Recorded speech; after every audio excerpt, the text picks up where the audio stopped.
Hey guys and girls, welcome back to another beautiful video on this beautiful channel on this beautiful day. How you guys and girls doing? I hope you're doing great. As always, please check out the description box for all the nice links. Also drop a like, subscribe if you like the content. Check out the top right eye as well. You got a bunch of nice links there. And yeah, thanks for all the support throughout this series. And hope you're staying safe during these corona times. All right, we're all working from home and all chilling. So hopefully you're all good.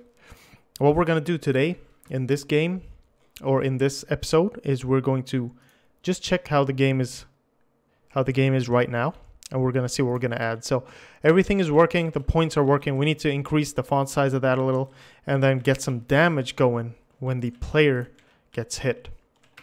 And that will be in 2-3 parts because we don't have HP yet. So we're going to have to add an HP. So let's start off by doing that actually. Let's go ahead and give this player an HP.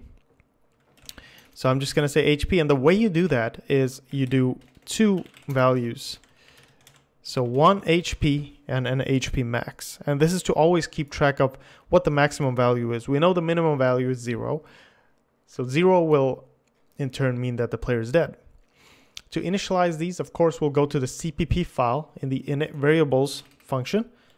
We'll say this HP equals this HP max. Now I know a lot of you don't like this, using this. You don't have to use this. I do, because I find it helps me to read it more clearly. You might not, so that's your thing. You do it whatever way you want to do it. This is how I do it though, so I'm going to keep doing it this way. So all right, we have our HP max and HP set. I set it to 10. I'm saying that you have 10 HP right now. You can increase or decrease that as you want. Doesn't matter. I'm going to create a little function down here called void init GUI. Very simple function. And it's going to do just what it means, or just what the name is saying. It's going to initialize the GUI. We're going to have two things. We're going to have, actually we can do that outside actually. That's better. For this case it's better to keep the GUI in game. So I'm just going to go down here. I'm going to say player GUI, and here I'm going to add all the stuff for the player GUI. That's a little better for me since this is already taken care of init GUI. I can just initialize that in there, so you don't have to create another function. So sorry about that.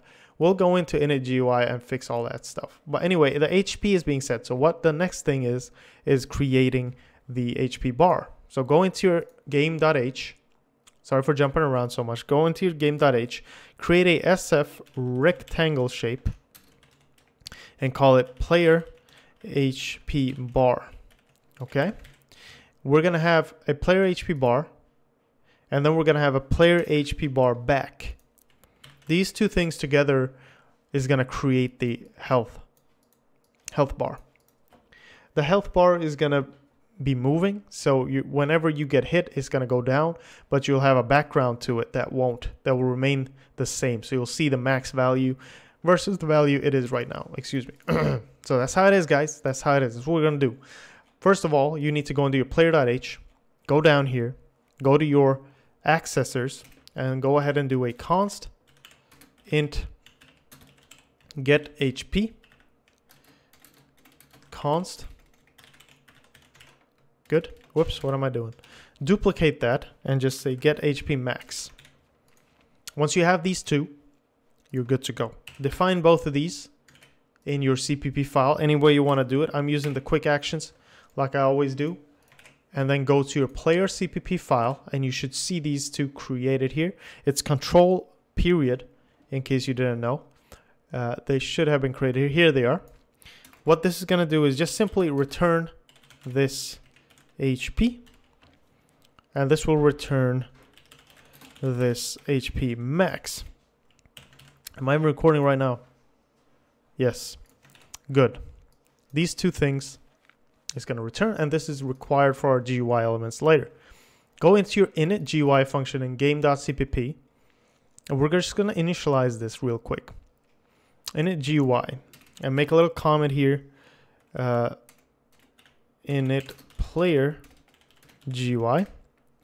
This HP this player HP bar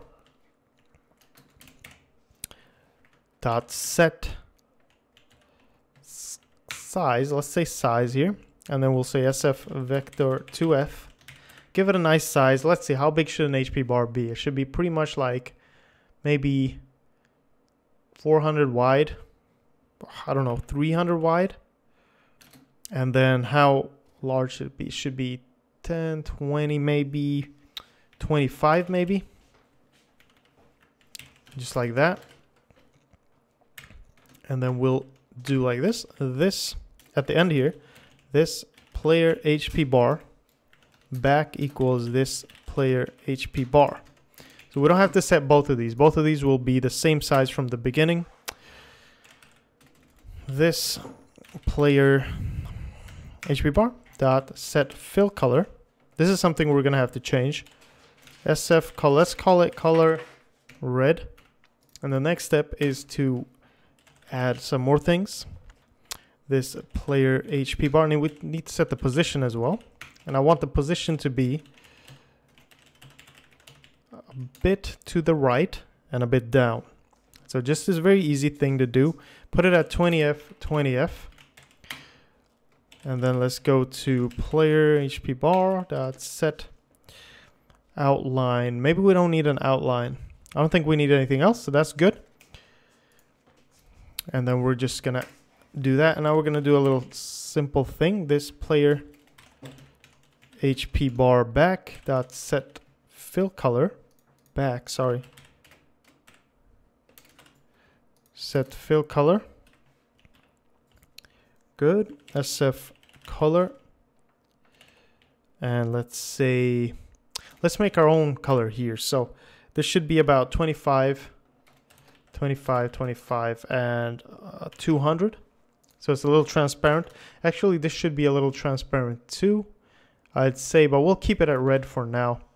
So that is good. Now our GUI element is done. All we have to do is render this out and update it. So go to your render part here, wherever we have render GUI. Go to that, go to definition, and you'll see we're rendering this.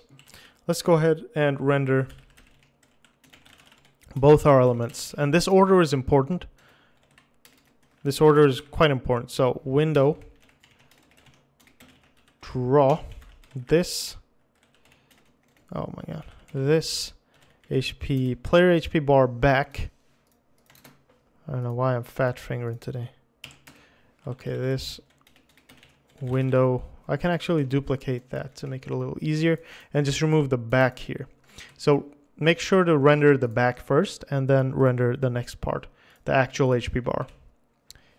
Pretty sure that's how it will work. When that's rendered, you should be able to see it on screen. I just want to see it on screen quickly. And then we'll go ahead and update that at the top. So you can see it. That's your HP bar. Nothing special. Just a nice HP bar. To make it look a little nicer, you can make it transparent if you want. We don't do that right now. I'm going to go down and see if we have an update GUI. Okay, right click that. Go to definition. At this point here, did I put it in update? I put it in update. I'm so sorry, guys. This is initializing. It should be an init. Sorry about that. Go up to init GUI here somewhere. Here we go. So I'm going to put that in there, all of this code. Now you go back to where you were here, update GUI. Now we're just going to update player GUI. The thing we need to update is only the player HP bar, not the background. The HP bar itself, the size will be controlled depending on a percentage value that we get by calculating the max HP and the HP that is there currently. This HP bar dot set size, so that's what we're going to have to do. You can also use set scale here if you want. It might be a little smarter, but I'm going to do it this way. And this is going to be a value that is, let's see, either whatever it was before, and then the Y value will remain to whatever it was before. So this player HP bar dot get size dot X, like that, and then we'll have let's see here. Okay, let's make a float HP %, like that. Sorry, this should be Y here. Copy this whole thing, put it here, put an X right there, and now we'll multiply this with HP %. That will give us a nice value in how large that should be. So whatever it was before, multiply by %. But this is going to actually, sorry, let's see. This is going to make it quite tough. Let's put a 300.f there because that's what it was before. HP %. Good. Now we can calculate the HP %. This is going to be done by seeing, it's very simple. This player dot get HP divided by this player dot get HP max. And this will give us a percentage multiplied by 100. There you go. Now this should give us a percentage. And remember, these are integers, so we need to static cast one of these to float. Static cast all this to float. And once that's done, you should have a nice % value. And it should be 100% when we run this now. Let's see what happened. Errors. Okay, where's that? Here we go. Oh, sorry about that. We need one of these there. Okay, that's crazy. Let's remove that. Okay, so after removing this times 100, it should be fine. So if you look at it, it looks fine now. Good. To see that it's working, let's say this player dot lose. Okay, we don't have that. Let's take a function here, or let's go to modifiers and do a void set HP const int HP, and we're gonna set it, and then we're gonna also make a void lose HP const int value. So we'll have a few things. We might not use both of these, but I'm gonna create both of these anyway. It's gonna be a little longer video today. We're gonna set that and also define lose HP. Go into your player.cpp again. You'll see your two new functions down at the modify section. Let's see, player void set HP lose HP. This, so set HP means we're gonna set the HP equal to whatever we give it in here. The lose HP is going to be this HP minus equals to value. So each time we lose this much HP, we'll take it away from the HP. Good. Now we can use this lose HP and we'll say 50%. Good. Let's see. Sorry about that. Lose HP. Good. Run that. And this will be our final test. In the next video, we're just going to finalize all this stuff and make sure the game is done. So, okay, that, oh, I'm losing HP. Sorry, set HP to 5. And that should set me to halfway on that bar. Yep, it's set to halfway. You can see it's a little transparent. I'm shooting behind it as well. Good. So now it's working. It's working fine. Good job, guys and girls. Hopefully you enjoyed this video. Hopefully you learned something. And in the next one, we'll finalize this game. And in the next one, we'll start with a brand new game. And hopefully a side scroller there. So we'll see what happens. But thank you so much for watching. Thanks for sticking with me. And I hope you see you very soon again. All right. Check out the description box. Drop a like, subscribe. See you in the next one. Bye-bye.